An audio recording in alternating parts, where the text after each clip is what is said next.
Alright, so welcome to my YouTube channel. So for today's video, samahan nyo ako at maglalagay tayo ng speed battery sa aking scooter. So dahil ito yung aking pinagpalitan dati sa aking scooter. So ngayon meron pa ako isang scooter dito na Xiaomi Pro 2. So sayang naman, so kaya ilalagay natin siya dito para magkaroon siya ng extension. At syempre lalagyan na natin ng baterya na 4S battery. So, ito nga pala yung mga gagamitin natin na mga paggawa natin sa ating baterya. So, ito yung baterya na natitira ko. So, itong baterya na gagamitin natin is Samsung 27100. So, ayan siya. Bali, na-compute ko na siya. So, 4S to. Lahat-lahat. 4S, 16 volts. So, kailangan natin siya ng pang spot welding. Siyempre, hindi mawawala ang tester para malaman natin ang voltahe ng bawat baterya. At heatsink. So, siyempre, pag wala nito, kailangan natin, hindi natin pwedeng kalimutan tong BMS. So, itong BMS na to is pang 5S, pero pwede rin siyang pang 4S. So, makita nyo yung BMS na yan. So, 5 yung ano niya, 1, 2, 3, 4, 5. So, gagawin lang na babypass lang natin yung isa para maging 4S lang siya. Pero, pwede rin siya sa 4S at 5S. So, syempre, meron din tayong voltmeter at pambalot sa baterya pag nabuo na natin yung 4S. Siyempre wire. So gumawa na rin ako para mabilis na tayo dahil medyo matagal itong gagawin natin project. At siyempre itong stick glue para mapagdikit natin yung baterya. So bali ayan lahat yung gagamitin natin para magkaroon tayo ng speed battery sa ilalim ng Xiaomi Pro 2. So ito pa nga pala nakalimutan ko. So panghinang. So, let's go! At gawin na natin to dahil madami-dami itong project na to at para matapos na rin tayo at makasama tayo sa rides natin bukas. So, let's go! Alright, so una natin gagawin is itong mga baterya.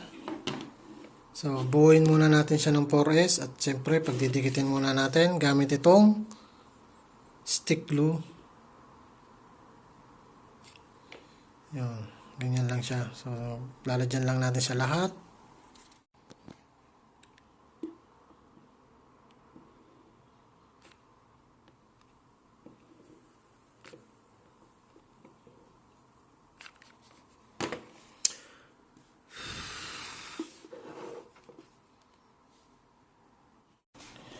So, pag napagdikit na natin, lalagyan na natin siya ng BMS.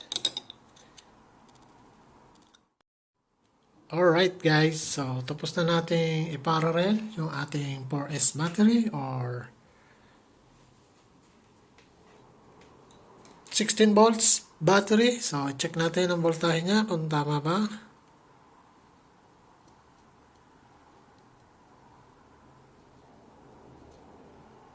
So ayun, lumabas na yung 16 volts. So good siya. So ngayon, lalagyan naman natin siya ng BMS para ito ang magkocontrol sa baterya na to. So kailangan natin itong lagyan ng BMS. Alright, tingnan natin.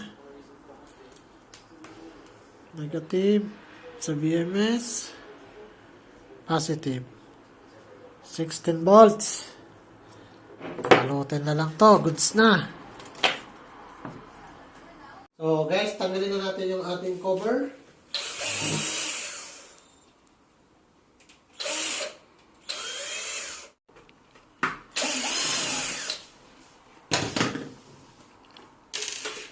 So okay na, natanggal na natin guys. So ngayon, ilalagay na natin itong ating, kung tingnan muna natin kung anong posisyon gagawin ng ating.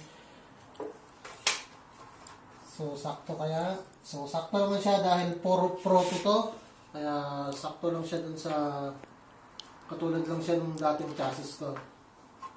So, ayan, testingin lang muna natin kung sakto ba. Then, ilalagay natin yung ating battery dito. Ipapasok natin itong wire at ilalabas natin dun sa dulo.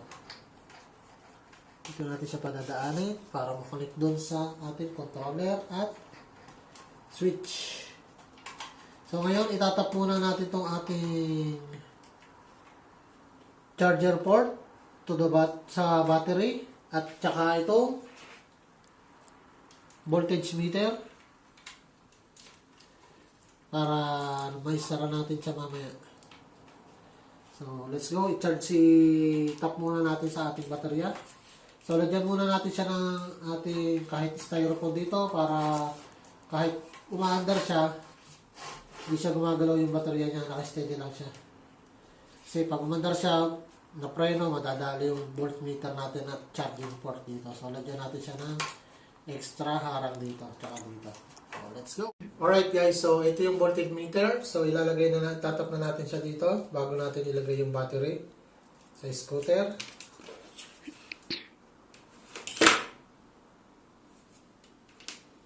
So, itatap na natin siya.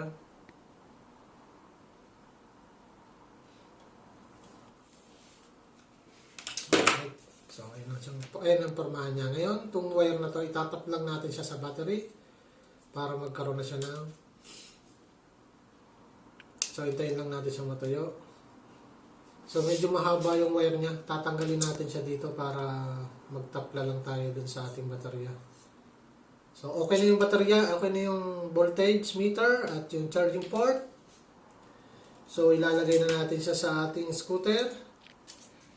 At testingin na natin siya. Alright guys, so ito yung voltmeter na ilagay na natin. So itatap lang natin siya sa baterya. So negative. So nakalagay na siya. Ngayon, itatap naman natin yung isang kulay red sa kabila. So tanggalin natin yung tape.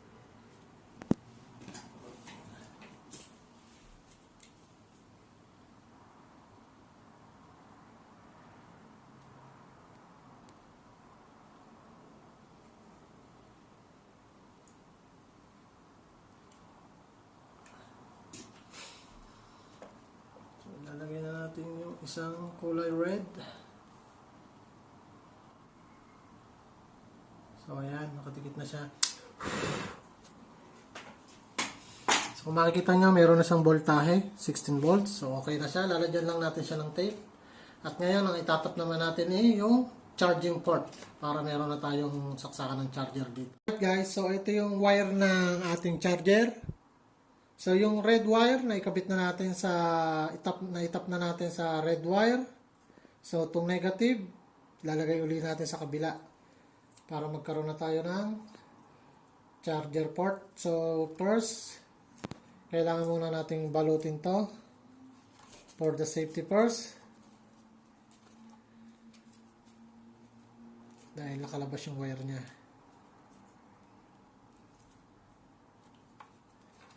So, ayan. So, itatap naman natin yung kabilang wire na negative. Natin.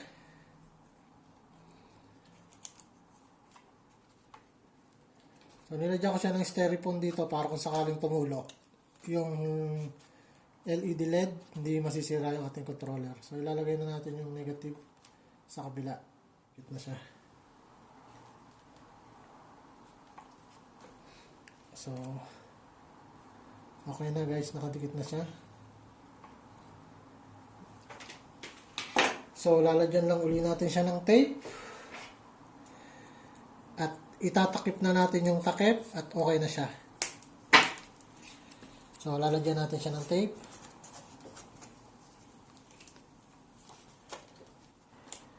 So, ayan, okay na siya ngayon. So, tanggalin na natin itong styrofoam. So, hindi na siya lalagnagan ng LED LED. So, ngayon, okay na siya. So, meron na siyang charger port, meron na siyang voltage meter.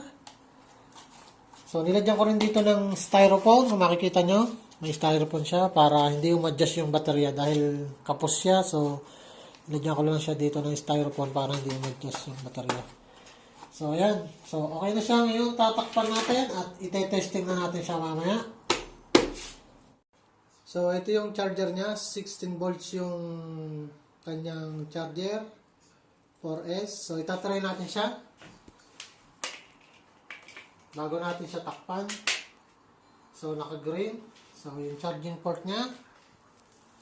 So, isasaksak natin. Titingnan natin kung magiging green tong ating charger o magiging red kung nagcha-charge ba siya.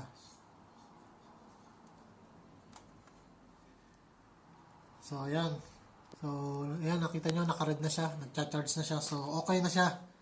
So, may voltmeter na, naka-charger na, may charging port. So, goods na siya. So, ngayon, tatakpan na natin at testingin na natin yung ating speed battery. So, ayan guys. So, okay na siya. Ngayon, ilalagay na natin yung ating cover.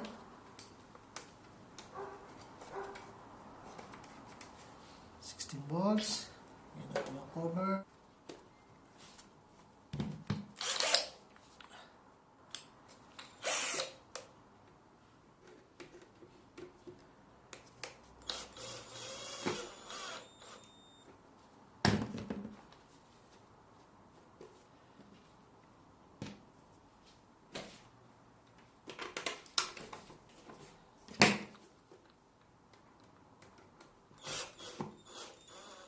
Alright guys, so nailagay na natin lahat ng tornilyo at nakakabit na siya. So ngayon, nandun na sa labas yung ating 4S 16 volts. So itatry na natin siya kung anong speed niya ngayon. So tatanggalin na natin siya ngayon.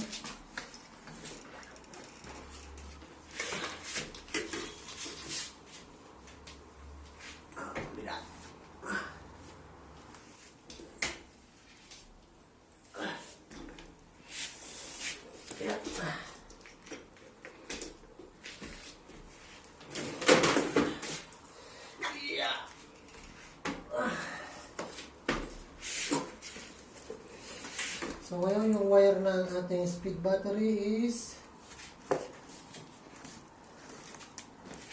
so 16 volts. So itong isa is para sa range. Itong isa naman is ito yung ginawa nating 16 volts battery. So tingnan natin, saksak na natin. Negative. Negative. Uy, may putok. So ayan, nakasaksak na siya. So, wala naman siyang problema. So, tingnan muna natin sa normal speed.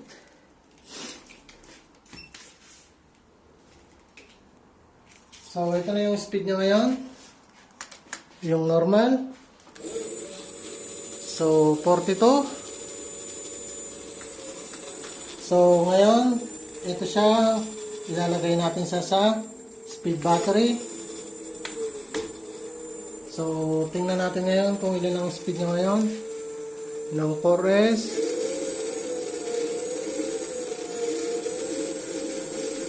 So, ayan na siya. So, 59 km per hour.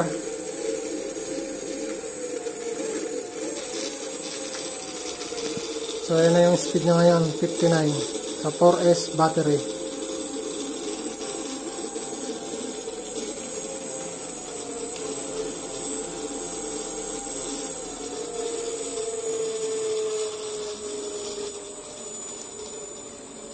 So, naka 4S na siya. So, 16 volts. So, ayan yung voltahe niya. 16 volts. Charging port. Alright. So, goods. So, thank you very much for watching this video. So, thank you. Sana mag-subscribe pa kayo para sa marami pa nating upload na video. So, thank you very much. And see you to my next vlog.